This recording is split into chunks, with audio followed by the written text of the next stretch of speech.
Hello, everyone, and welcome to the intermediate course. I'm Professor Christopher Korten, and I'm going to be leading you in this course. Over the next 3 months, you're going to improve your speaking, your vocabulary, your pronunciation, your grammar, and that's it. 4 things. What you're not going to, I should probably tell you what you're not going to improve very much. A little bit of reading. We don't emphasize reading in this course because we emphasize active communication. So not much reading. It'll always be optional, and no writing. So we're going to emphasize, as I said, speaking, your ability to produce nice sounds. That's pronunciation. Obviously, expand your vocabulary and understand how the language works, which is known as grammar. Now, in each lesson, we're going to use my insights and my knowledge combined with a very clear structure provided for us by the English file series, which we're looking at the moment. Now, in every chapter or section, here's 1A, section 1A. The grammar we're going to talk about today is present, simple, and continuous. We're going to look at action and non-action verbs. With vocabulary, we're going to look at a very interesting topic, food and cooking, and then pronunciation of short and long vowels. So let's get started. I've highlighted the sections you're going to do. I'm going to do the first one with you, food and cooking. So we have here, look at the Pinterests. Now, do you all use Pinterest? I honestly don't use it much, but I think it's very helpful at times. I know a lot of people use it a lot. Do you use it? Here we go. Life is a combination of magic and what do we see here around this frame? Pasta, I guess. So only an Italian would say that. Magic and pasta. Interesting. There are only about 10 minutes in the life of a what when it is perfect to eat. What is that? That is a pear. That's a pear. I'm not sure that's true, but they do turn brown very quickly. Once you take a bite out of it, it changes so very quickly. The air, the chemicals in the air, maybe the carbon dioxide or something, forces the change of the pear very quickly. One day I'm going to make this cry. What is this? This is an onion. Now, onions make us cry, don't you? If you're ever peeling an onion, if you get too close, you start to cry. At least that's what we say in English. The onion made me cry. Now, I hope you don't cry too much, but if you like onions, you might be crying too much. All right. A party without a is just a meeting. A party without, do you see that? I guess that's cake. Anyway, you've got these you can go through. Honestly, they're not very famous. They're not very well known, so I don't think you need to worry about knowing them. But you can talk about which one you liked with a partner. And what you're going to do early on in the course is get in touch with 1 or 2 people who you can then talk with about each of these lessons. You're also going to talk to me. You're going to send me audio messages answering some of the questions. Let's go to the vocabulary bank here. Now, just so you know how this works, we've got these sections. I told you before, we're going to look at vocabulary, pronunciation number 2, listening number 3, and speaking, listening again, and grammar. And then you've got homework along the way. Here's more homework. And then you've got answers at the very bottom. So here is all the audio files. These are the transcripts, and all of the questions, the answers to the questions in the book are going to be found in the gray boxes. So here we have audio file transcripts. Here we have answers to all the exercises. You can just go down. I've whited out everything else to make it easy to see. That's at the very bottom, so you can always find out answers if you're not sure what the answer is, or if you're not sure what the audio file is saying, what they said. All right, so let's go to the vocabulary food bank. Now, this is actually done for me. I don't have to do much because the audio files here do it for me. You have to listen. Now, the audio files are going to be found underneath the main video. So you've got text and then audio files below that. And you can listen to them. Try not download them. And we're not doing all the audio files because we have copyright issues. We can't, as a teacher, I can expose you to the material, but I can't give it to you. So that's why you're not going to be, I won't upload all the files, all the audio files, and they're meant to be for listening only. All right, so you've got some interesting things to do here with food and cooking. You can look at the photos and match the appropriate word. Now, if you're not sure how to pronounce that word, they've got it here, but we also are going to listen to it here. And these are British speakers. So the word for aubergine is eggplant. We don't say aubergine in English. In America, we say eggplant. So I'm going to give you both. I grew up in America, but studied in England. So I'm going to give you both American and British ideas and language tips as we go through this course. I think that's going to be very interesting. So I'm not just teaching British. I'm not just teaching American. I'm teaching both. But the audio files will be primarily British. Here we have courgette. I don't say that ever. We say zucchini. So some of these words are very foreign to me. If something is foreign, it means you don't know much about them. All right, so these are all going to be audio files. So you're going to listen and just do the homework and then listen to the audio file and check your answer.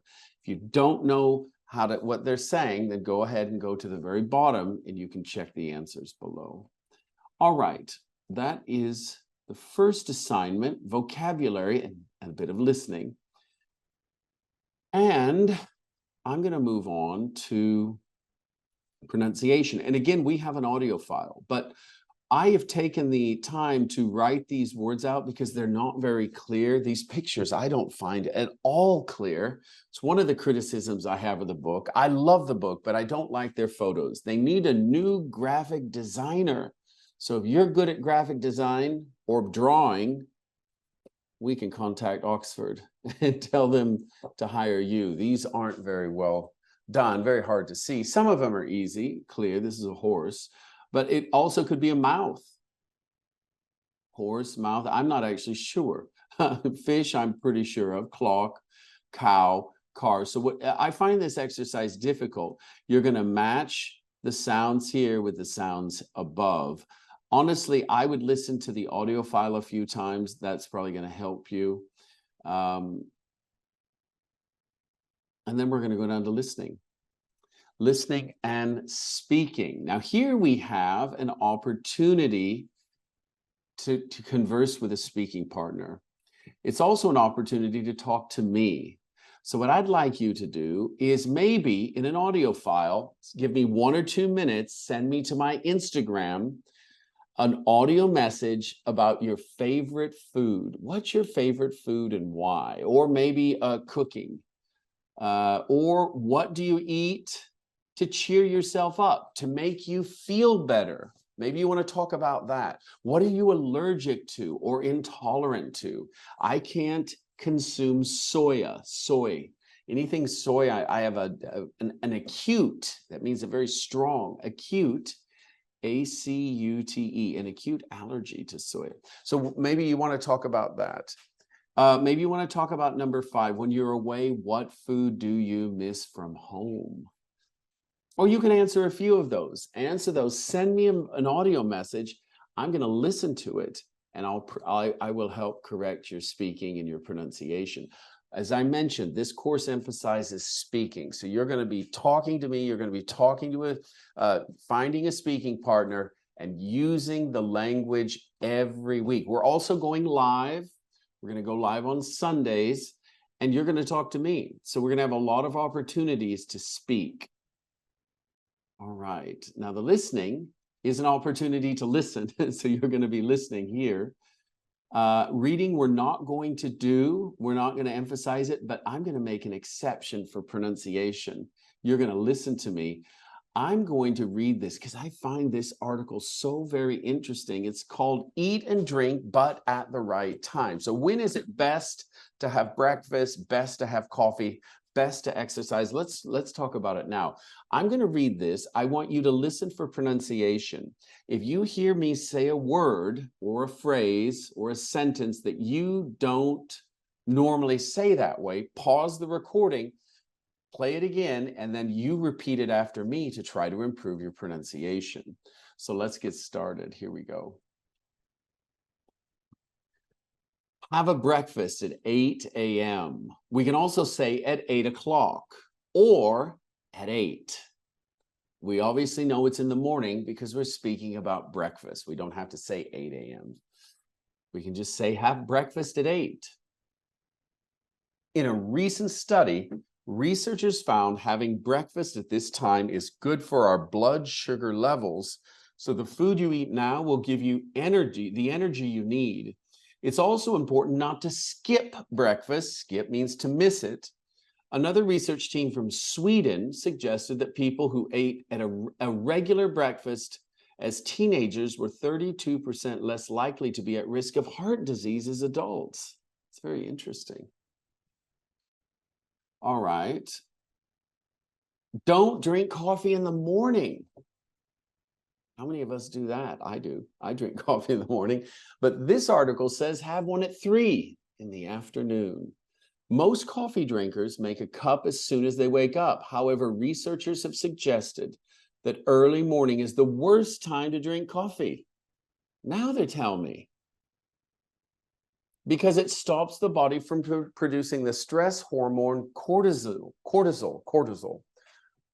which we need at this time to help us wake up or help us to wake up. The best time to drink coffee or caffeine in general is between 2 and 5, when it can make us more mentally alert, according to a study carried out by the University of Sheffield, this is in England, a few years ago. Have lunch between 12 and 2. I do that. This is when our body digests food best, because this is when the stomach produces the most acid. So it's the ideal time to have your main meal of the day. An experiment by nutritionists, that's a difficult word, nutritionists at the University of Surrey found that blood glucose levels after an evening meal were much higher than when people had the same meal earlier in the day, and high levels of glucose can cause diabetes. Next, have dinner at 7. What time do you eat dinner? Well, if you live in Spain, it's probably after 10, which is very late, but somehow people in Spain, Spanish people still are alive, so maybe it's not so bad after all. Have your evening meal early. That's what they say. We had it very early at our house, I have to say. We ate dinner at between 4:30 and 5. Our last meal of the day was between 4:30 and 5. Now, we might have an evening snack, something small, but we ate very early. Have your meal early. It should be delicious. Our sense of smell and taste are at their best at this time, but light. So delicious, but light. Light means don't eat a lot. And if you want a small glass of wine, have it before dinner, as 6:30 is when the liver is most efficient at dealing with alcohol. Interesting. More good times for your body. I'll let you read those if you want, but they're quite interesting. And we can talk about this during our live. If you agree with some of these things, or maybe you disagree, maybe you'd follow them, maybe you don't, we'll hear about some of your experiences. Listening, we're going to listen to Mariana, who's showing us a plate that she has cooked or prepared. And you're going to listen to these audio files. We're going to end with grammar, present, simple, and continuous, action and non-action verbs. Here we go. You will do, by the way, before we finish, I want to remind you, here is a speaking section for your speaking partner. This is something you really need to do every week, at least 1 hour a week. talk with someone in the group, and here are questions you can discuss and incorporate the new words that you've learned from the lesson. All right, we have more good questions here. We might take up some of these during the live. Excuse me. All right, here we go.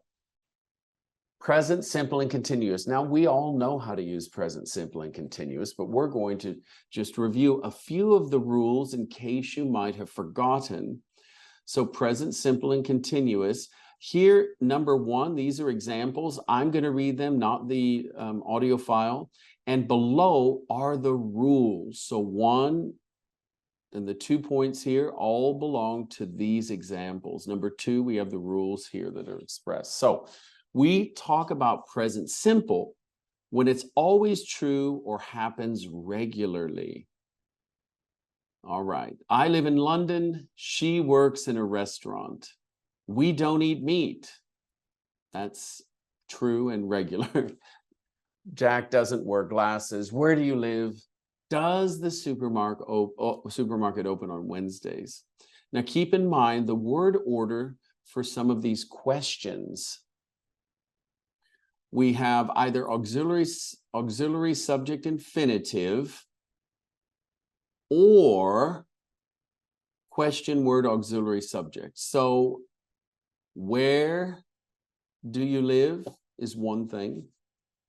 Does the supermarket, here's the auxiliary verb starting. So this is ASI, and the other one here is the question word starting with where. That would be quasi. Quasi means almost. Quasimodo, musician. All right. Then we have very interesting rule here. I'm actually going to make a video on this because I like it. Adverbs of frequency go before the main verb and after to be verbs. So we usually have, but watch this, I am never late. Never is an adverb and it comes after to be. Usually comes before all other adverbs, all other verbs, then we put the adverb before, but with to be, it's afterwards. Expressions of frequency usually go at the end. We only eat about once a month. Once a month is that adverb, an expression of frequency, and that would go at the end of the sentence. All right. Now we have here action verb. Okay, we have to be verbs. Just 2 things on this that I want to draw your attention to, other than the spelling. These are for things that are currently ongoing, actions that are in progress as you're saying it. So I'm eating at the moment. Can I call you back? Actually, I'm speaking. I'm not eating. I ate before this recording. And also, we can use the present continuous for future arrangements, which we will look at here. You can see right here, future arrangements. She isn't going out with anyone. That's not really. Is your sister still going out? No, that's not what it means. But future arrangements, C1B, we're going to look at that later. There we go. It took me a minute why we don't have that. We're going to look at it in 1B. All right, so action and non-action verbs. Let's just get right to the most important thing. What are non-action verbs? Let's just look at them. So feelings and states, need, love, like, so here are non-action verbs right here. You can look at the list. I agree, be, believe, belong, depend, hate, hear, know, how, like, not how, like, love, matter, etc. Now, we make this distinction because sometimes we form questions differently with verbs of action and verbs of non-action. Here we go. What are you looking for? My car keys. I'll help you look, but I need them now. What are you cooking? It smells delicious. So verbs of senses are also non-action, even though for me it's like an action. Smelling is an act, but for our grammatical purposes, these are non-action words. All right.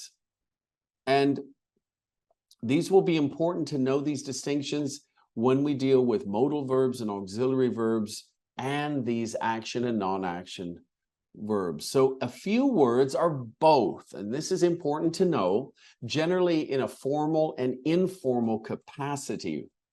So I can't talk now. I'm having lunch, meaning I'm eating lunch. So having here means eating. Normally have is not an action verb, but it's used as eating, so it functions as one now.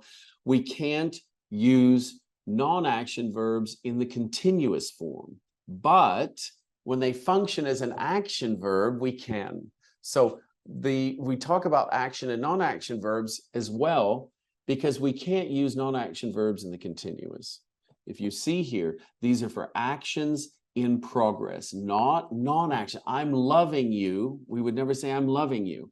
You can say informally, I'm loving it, meaning I really like what I'm watching, but I'm enjoying it. I enjoy, so, but we can't, normally we can't use these words in the continuous tense, but there are exceptions. I have as one thinking. What are you thinking about? I think this music's great. Thinking about is, now we use thinking in both the continuous and the present simple, even though it's considered a non-action verb. You're going to practice more of these below when you get to your homework. And you've got quite a bit to do. So here's what I want to recommend. Stay on top of the homework. The people who do the best on the course in the last 3 months and who'll do the best and make the most progress in this course will be those who stay on top. Even if you don't finish everything, try to stay on schedule. And that means you're consistent. You're consistent with the homework. And that allows you to make more progress. All right, happy studying, everyone. Speak soon.